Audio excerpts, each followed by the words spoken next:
Hi friends, ఈరోజు మనం సాంబార్ చేసుకుందాం.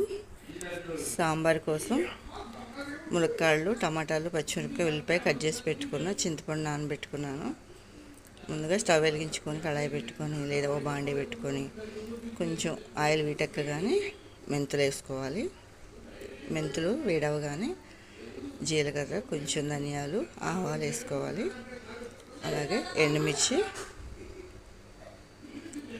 4 ఎల్లుల్లిపాయలు దంచేసుకోవాలి.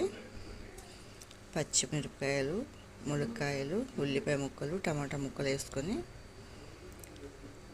కొంచెం ఇంగువ సాంబార్కి చాలా టేస్ట్ని ఇస్తుంది. అలాగే కొంచెం పసుపు, సాంబార్ సరిపడ గల్లుప్పు వేసుకొని కొంచెం కరివేపాకు 2 రెమ్మలు.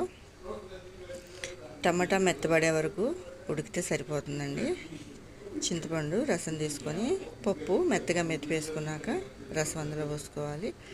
కొంచెం కారం వేసుకోవాలండి, అప్పుడే సాంబార్ కలర్ఫుల్గా ఉంటుంది. టమాటా ముక్క మగ్గిపోయింది. ఇప్పుడు మనం పప్పు, చింతపండు రసం పోసుకుంటే మన వేడివేడి సాంబార్ రెడీ.